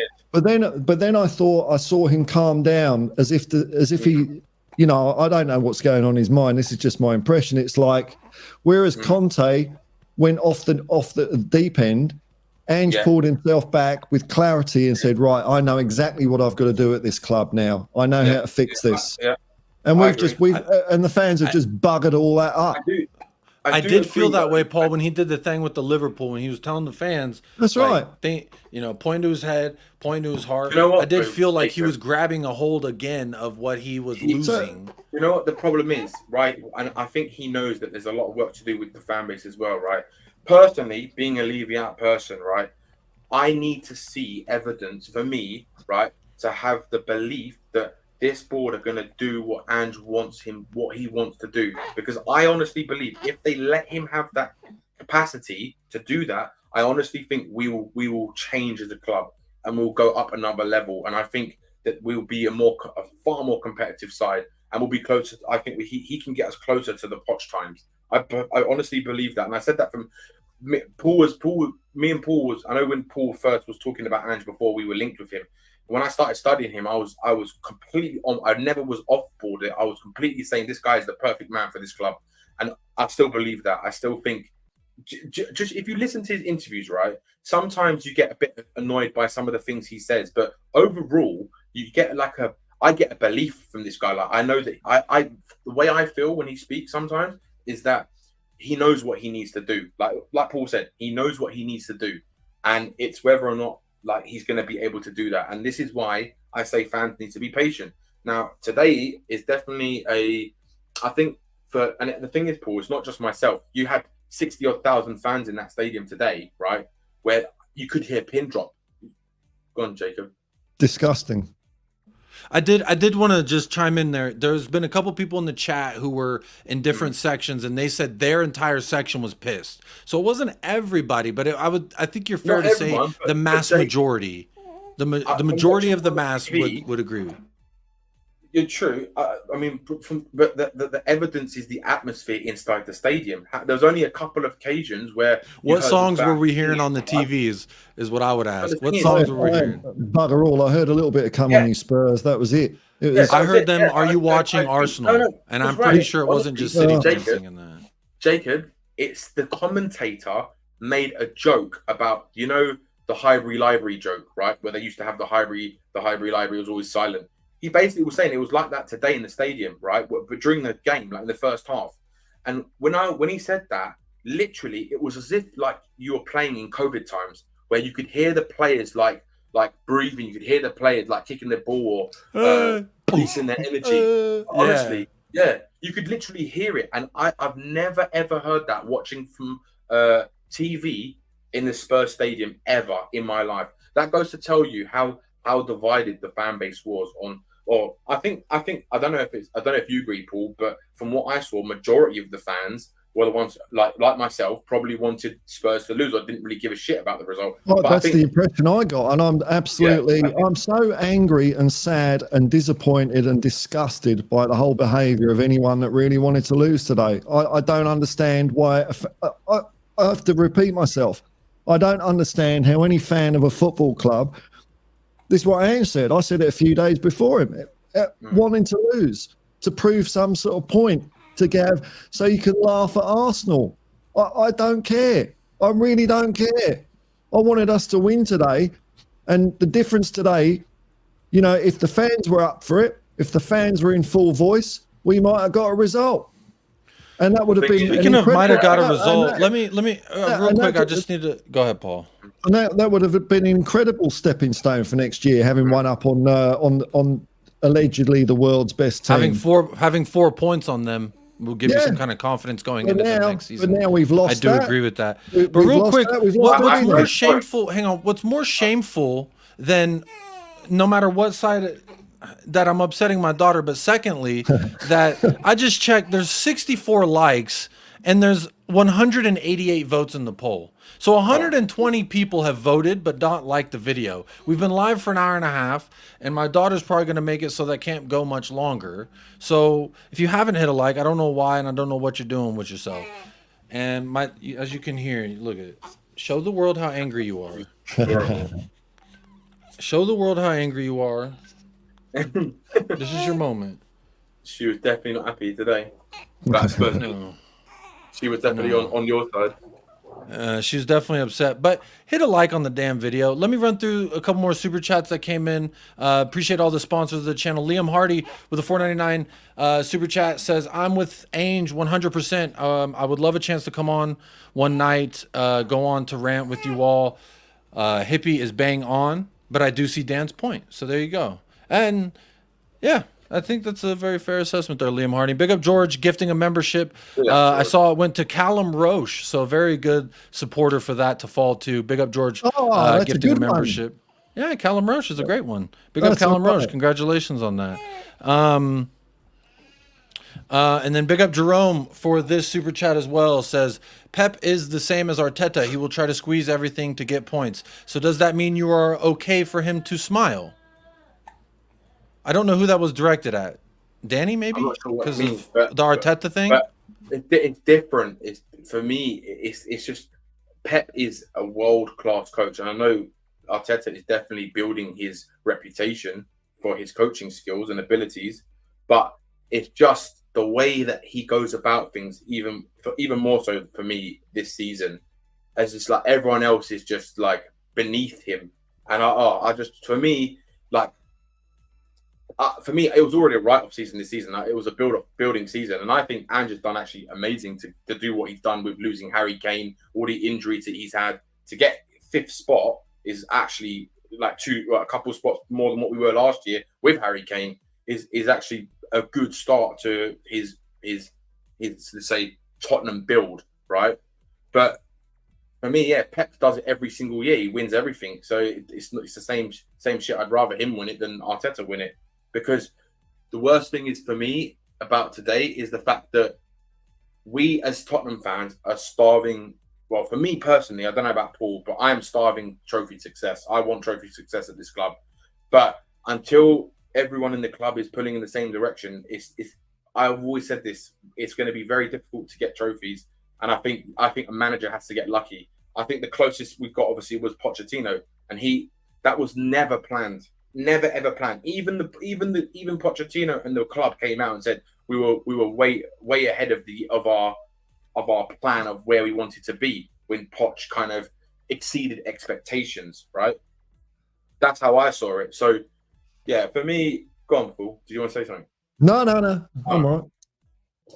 Yeah, I just think that I just didn't want to see him win the league today, win the league on the weekend. Just didn't want to see it. Just as simple as that. That's for me. And the thing is, it's a lot of fans as well. Apologies, I'll be back in 2 minutes. Go for it. Both the kids are awake and crying. I just need 2 minutes. I want us to win more than Arsenal. I want us to win more than I want Arsenal to lose. That's what it comes down to. And I get that, and I'm usually the same. But it's just today was one of these days for me personally. I've never felt like this in this situation before, because as a fan, you don't want your team to lose, but it was also that I don't want Arsenal to win the title. So it's like I didn't really care, to be honest. I don't want Arsenal to win the title. I was confident they'd stuff it up against Everton anyway. Yeah, see, I've heard talk saying, if we win today, we're handing the title to Everton, to Arsenal. And I don't think people understand that the season is 38 games. Yeah, no, I was just about to say as well. We had our chance to stop Arsenal winning the league when we played them, and we didn't take our chance. Yeah. So that's football. Doesn't mean you go out and want to lose the next game. It's ridiculous, absolutely ridiculous. I can't be moved on it. No, I'm not trying to move you, but I'm just trying to say. No, I know you will have your opinion, and that's it. And I completely respect your opinion, and to some points, I agree with your opinion. It's just in this situation for me today, I just didn't care anymore. Like for this one game, I just did not care, and I've never felt like that before. So that's why I didn't care. If we won or lost, and I wanted us to lose just because I was petty, and I wanted to see Arsenal lose, and I want to see the look on Arteta's face when he doesn't win that title, and that's it. Because I already have the ideas, and I already kind of know things in the background of what they're kind of planning to do, and if they pull off what they want, I'm saying honestly, I think there's going to be a lot of excitement in the coming sort of months for Tottenham. Personally, as long as Ange is still there, that is. Because if he's not, I'm just done. I'm not even going to bother watching Spurs. Well, if he's Genuinely. done, you know what's done him. It's not the board, I think- it's not the players, it's fans. I think the fans really got to him today. I think I do think the fans got to him today, 100%. Well, but if a player, you know what it is, go ahead, Danny. Sorry. Before, I just want to say one more point on this. No, I'm go going to ahead, go in a minute, but I think that there's what the problem is that Ange maybe doesn't understand what the fans have, maybe how the fans have felt since we've had Levy as our owner, right? I was speaking to my dad again today, and he was telling me about all the times that he's been to cup finals. He's been to European Cup finals, seen Tottenham lift trophies. He's seen like the best, some of the best legends at Spurs live in the flesh, right? And even today, like when I speak to my dad about Spurs, he's just lost his interest now because it's like the team are not there to win stuff anymore. We're a cup specialist team. Now it's like we don't even try anymore in the cups. And that is not just driven. I'm sorry, if that is not just driven from fans. That is driven from the club, from everyone in the club, right? The club have to come out and say, look at what Newcastle owners did when they bought the club. They said we have a 10-year plan. We want to win the Premier League within 10 years, right? When Arsenal's board took over, they have their plan, and it's only when Arteta came in they stuck to what their plan was. They brought in Kroenke's son, and look at where they are now. They've now developed their team into a team that can actually win a title and go far in a Champions League, basically. And I think they're only going to build on that. If they go and get a top striker in the summer, they're going to be even better next season. And wait, that's what I mean. For us, we need to. I just hope that we. I think there's too many fans like myself that have been burnt by things in the past. And for me, I just see his top four as just another thing for Daniel Levy to help him with his outside ventures of building the hotel, gentrifying Tottenham. It doesn't do anything for our Tottenham Hotspur football team, right? I think, like you were saying, Jacob, for me, you can get the same players you can get by being fifth than by finishing fourth. It's not going to make the massive difference, right? So there's no reason why we can't go and get the players that we want to go and get. We objectively had a better business summer this summer with no European football than we did. And again, this is just in recent history. We got Romero when we had Conference League, and that guy's our vice captain. Yep. So to me, yeah, man, today sucks. I can't wait for today to be over so I don't have to fucking care about this anymore. But folks, I'm going to say goodbye because I've said what I've said to say, and I will be ending the show very soon, by the way. So, okay. Yeah. Well, no, so if you do have to jump, then yeah, I mean, I've said what I've had to say, and anyone that wanted us to lose today, I'm sorry, Danny, because I quite like but if you wanted us to lose today, your opinions don't mean anything to me. They really don't. And, I don't care. We lost, and the fans let us down today. Fans let us down. There you go. So I'll say goodbye, everyone. Peace and love, man. And 100% all of the time, no conditions. Come on, you Spurs. Big up, Paul, the Hotspur Hippie. You can find his channel in the description of this video. We will be ending off very, very shortly. I got another super chat here from Fifth Elemento. Big up, my brother from America. Says, as much as I didn't want them to lose today, but I don't want to see Arsenal pick a trophy before Spurs in my lifetime. Big up, Fifth Elemento. Appreciate the super chat, my friend. Appreciate the donation. Shout out to all the sponsors tonight. Fifth Elemento, Jerome, George, Liam Hardy, Jerome again, Crocodox, A User, and Nate Pye and the entire Pye family. I appreciate all y'all's financial contributions to the channel. It means a lot to me and my family. I've been severely slacking on this channel, and I do have to end the show so my wife isn't out there with with two kids all by herself. But yeah, man, I can't wait for the day to be over, if I'm honest, Danny, because I feel like Paul today. I felt like you yesterday. You know what I mean? In regards to wanting to win or lose. And I've flip-flopped based because of Ange and the players. And like when I see us in the lily white and I see the logo and I see the players, there's just something that happens to me that is. I get you, Jacob. Right? I'm gonna. Do you know what? There's not a lot of stuff I disagree with what Paul's saying about his opinion. It's just for me personally, right? Personally, I have seen the Tottenham players lack commitment and effort. Now, why the fuck should I support them in the way that we support them, right? For today, anyway, for me personally, right, when they don't show us fans the same level of commitment and effort and desire to go and win a football match, right? When they're paid a lot of money to do that, right? My dad calls footballers nowadays a bunch of prima donnas because they're highly paid. He calls them highly paid wankers because a lot of the times there's so much money in football now, right? They're so they're treated like literally like world celebrities, like stars, right? And they're pampered. They're given everything.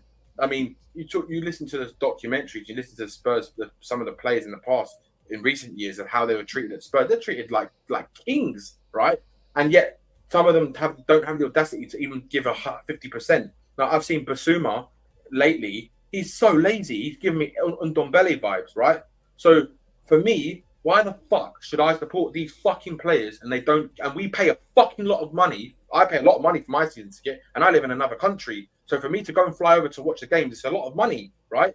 So why the fuck, when I go to the games and I have to sit there and watch that shit, right? I'm sorry, for me, I'm allowed to have my own opinion, and I did not want to see Arsenal win because that gave me the satisfaction, for me, of a good season in terms of growth and in terms of at least Arsenal, they played so well and they still fucked it up. That's how I see it. That's just me. And call me petty, I don't give a fuck. Like, that's just how I see it. I mean, I still feel happy thinking about them not winning the league and going home with as many trophies as Tottenham Hotspur, because all the shit they want to talk about Tottenham, and they're going home with just as much as us. That does make me happy. I do like clips like this. Arsenal, oh yeah! Arsenal, oh yeah! Arsenal, oh yeah! We are the Gunners! Yeah, I like that. Yeah, you know what? That's fun. That and that's why, again, right? Yeah, go ahead. What Stefan Blois was saying, right? There's a lot of fans, right? I met Leo. At the North London derby, right? So I flew over to North London. Do you know how much my fucking plane? Leo's is even more expensive, but I'd paid over 350 euros for my ticket to go over, right, to the game because of that weekend. The flights were ridiculous from Amsterdam, right? So when I go to games, and I've been to maybe 6 or 7, or I think 7 or 8 games this season, and that's coming from another country, right? There's fans as well all over the world who come and they have to come from the other side of the world, and they pay like thousands of dollars or thousands of pounds to go and pay to go and watch Spurs. And if you go and watch that, like what I watched in the North London derby, and you're sitting there at halftime 3-0 down, I'm sorry, that's disgusting. That is, for a fan. Do you know? Did you speak to the fans that went to the Newcastle game where we got battered by them, right? Yeah. Tottenham fans, they're the diehard ones usually, the ones who are always there home and away. They were fucking booing the Tottenham players to fuck off because they did not want to see them, because they put in a performance that did not warrant anything, any support. Because how can you go to Newcastle and not even put in effort? Like, honestly, like, you don't put in effort. That's the one thing that you should be doing when you wear that badge on your chest, right? Is you should be putting 110% effort. Commitment is the most important thing. Because at least that way, that if you don't have the ability, or you can at least say that they tried, but they didn't even try. They didn't even fucking try. So do you know what pissed me off, Jacob, as well, right? And I'll tell you another reason why I wanted them to lose today is the fact that Tottenham had lost those 4 games in a row, right? Where we could have defined our path for this season, right? And I know Paul was saying about how if we win this game today, we had a chance of top 4, right? But again, you're still having to rely on Aston Villa to lose, right? So it's not in our own hands. And that's where I agree. That's where I agree. But I've never wanted top 4, even when we were 4th. Neither did I. I never wanted it because of and I know Paul doesn't want to talk about ownership, but again, for me as a fan who's been a fan for multiple years now, I don't want Champions League because what is that to me? It don't mean shit to me. You're basically giving me $100. I like $100. Don't get me wrong. I appreciate $100, but it don't pay all of my rent. It don't solve my next month's rent. It don't solve all the things that I needed to solve. So to me, it's not enough for me. top four, because I'd seen what we do with top four. And is our squad even close enough? Bro, we can't even get into the third round of the Carabao Cup or the FA Cup, but we're talking about, I wish I was in Champions League so we could get bounced by Juve and the likes. No, thank you. I'd rather go to Europa, where it's a little bit closer to our level when we improve in the summer, and then that's an actual competition that we can have some joy and some confidence and some hope when we go into it. Imagine we win Europa League next season, bro. If we win Europa League next season, and then all this shit don't matter, you know? Yeah. All this shit really don't matter. I agree, but final thoughts real quick. I do have to wrap up the show, but I do want to ask you what your final thoughts are. Obviously, the dust is still settling. Again, for me, all week I wanted to lose. These are my final thoughts. All week I wanted to lose. Today, when I saw those players and I heard Ange yesterday, I was overwhelmed with guilt, remorse, and my stance changed. I flip-flopped more than a Sean Butler. And I legitimately was like, how could I have ever rooted against my boys? Like, since I've been a fan, I've never once been like, I hope we don't score here. I hope we concede here. Like, that's never crossed my mind. And it didn't today. Today, during those 90 minutes, I did not want to lose. I as much as it would suck with the Arsenal shit, when I saw those boys walk out on the pitch, I was like, yeah, I'm flipping. We have to win this. I want to win this. I celebrated Jagusin's clearance. I mourned Son being one-on-one with the keeper. Normally, Son one-on-one with the keeper. But instead, we have nothing but sadness in regards to that. But, you know, I don't blame, like, I feel Paul, I just don't feel as strongly as he does in regards to if you wanted us to lose, because I did. Until today, I wanted us to lose. Most of the fans did. Do you know how I spoke to so many fans who are similar age to Paul, right? And there was one of, like I said earlier, one of the guys was in his 50s, right? Mid 50s. And he was saying that this is the first time he said his feeling was like he's cheating on his wife, basically, right? For wanting Tottenham to lose. That's how he said it, the kind of equivalency of that feeling was. But he still wanted Tottenham to lose today because he didn't want Arsenal to win, right? For me, that goes in the record books, right? And I know the season is over 38 games, but the fact is, this game could have been the decider that would have given Arsenal the title. And if it was because of Tottenham beating Man City and helping Arsenal do that, that's in the history books for the rest of our lives. And what have we got to show for it? Nothing. What, top 4 or top 5th? Nothing, right? So for me, like Ben, I just saw Ben Kaufman in the comments was saying that he's paid in the last couple of years, paid $8,000 for his tickets, and he expects 100% of effort from the players. Yeah, Ben Kaufman. I saw his comments. Oh, there it is. And, my 4-season tickets, $8,000. I expect them to turn, not to give unconditional support to players that won't put 100%. And this is the thing, right? So, like, I don't like it, like when people say you're not a fan because you have a different opinion, right? I've never liked that. Like, I disagree with Paul on that. I've always, and before this, when I was getting blamed for Tottenham being shit in the January window, bro, I am a dude in fucking Texas. Yeah. I'm closer to Mexico than I am fucking the rest of America. And there somehow, it's my fault as a fan that we didn't do this or we did do this. To me, I don't like that. I don't like when any side of the coin is saying, you're not a real fan if X, Y, and Z. Bro, fuck you. How do you know who I am? You don't know me. It's how I feel about it.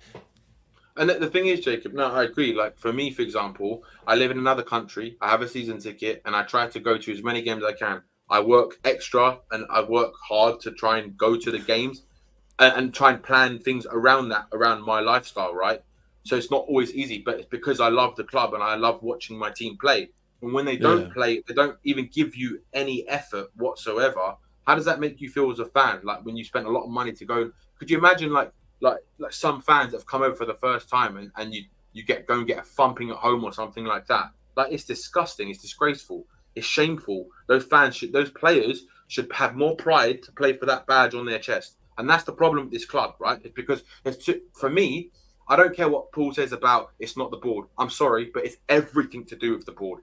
This mentality. But isn't that a little bit contradicting, though, Danny? Hang on, real quick. I'm gonna poke at that. I have to be fair to the argument here, and I'm trying to end, and my wife's gonna kill me. But to say that what you just said, and I agree. You got to fight for the badge. You got to do all this and that. But then to turn around and say, but not today. Don't do that today. I need you to do that 99.99% of the time, but not today, is a little bit of a contradiction. Do you know what I saw today, Jacob? I saw fans who are fed up with what's going on with this club and the way that the players were reacting recently, right, to their performances, showing us fans what they mean to us, right, by not performing and not even trying, right? This is why the fans felt like this today, in my opinion. I think the fans felt this because they just had enough. They just were done with it. They didn't care, right? And this was I tell you now, right? I guarantee you any money, if we had gone and won those 4 games that we'd lost in a row, every single Spurs fan would be wanting the win today. They wouldn't give a shit. Because top 4 would genuinely be fucking on. But it's not just that. It's because the players are fighting. They're fighting for the badge. They're fighting for something. When they don't show anything, why do fans want to support that, right? And this is the thing. Like, yeah. For me, but I mean, I don't think you can completely do this in regards to Tottenham's ownership. I know Paul doesn't want today's result to be talked about in regards to the ownership. No, but this is my opinion. You can't do this in regards to with the ownership on a performance, because we are in that position. No. We are where we are because of them, in a good and in the bad. And and I agree, Jacob. And just for my last point is that the thing is, the reason why I say, I'm not saying that today's result was because of the board. I'm saying that this ingrained culture at this club has been there for a long time, since the board have been there, right? Even you can maybe even say going before that. But what I'm saying, since we've had this board manage us as a club, ANIC as a club, right? This culture has set, like, everyone's friends, everyone's fine. Like, it's to put your feet up. It's to put your feet up. And that's what I'm afraid of, like, from Madison and... Well, this is the thing. Eric Dyer and all these players, they talk about Daniel Levy like he's their mate. He's the fucking boss of the club. He should be the one. Harry Winks did too, by the way. Don't forget that motherfucker. But this is the thing. When you become mates of the owner, there's less desire for that person. Of course. To want to prove of course. Himself, right? Of course. Right? Of course. And that's the thing. And that happens in any nature of business. It's not just football. It's in life, in work, in everything, right? So for me, until the culture change, and I think Ange is also alluding to this, until he can try and change that from within, nothing's going to change. Because I can tell you now, this Tottenham fan base is the most split.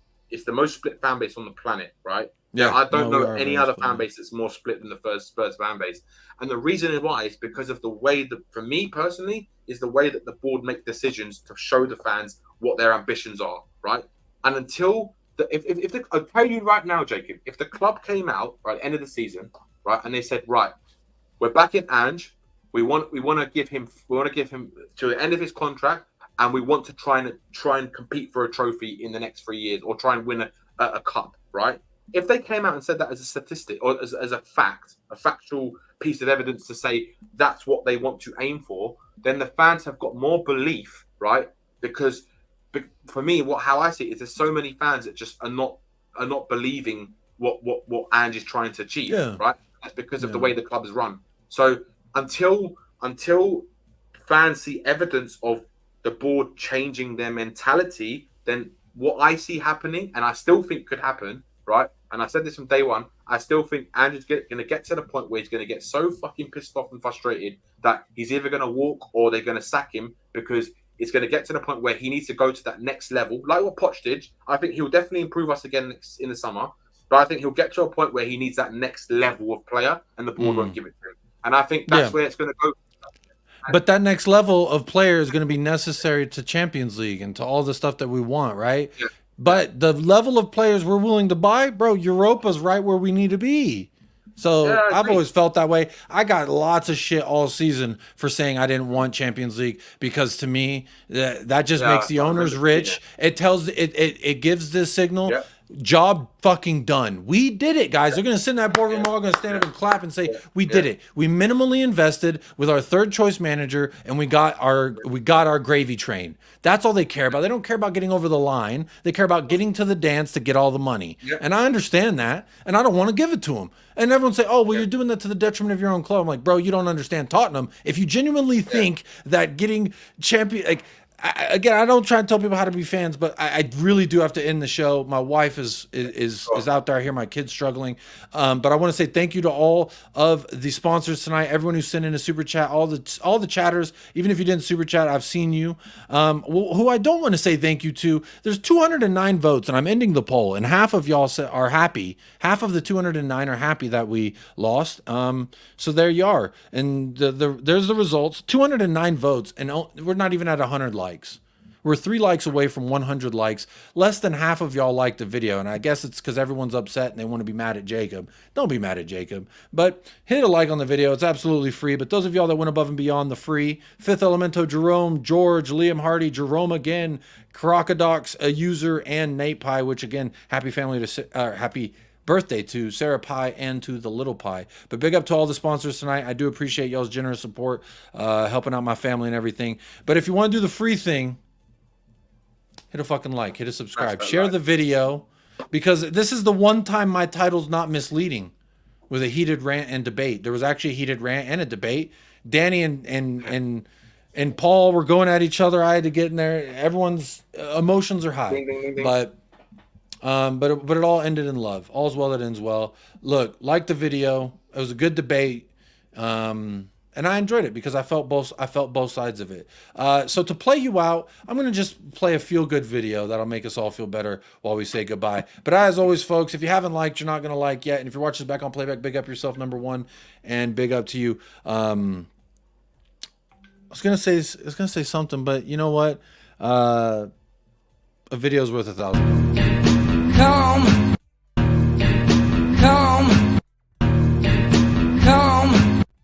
Good.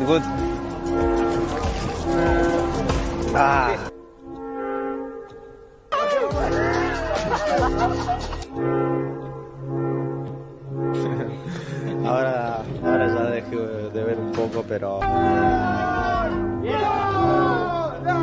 Eric. Morning.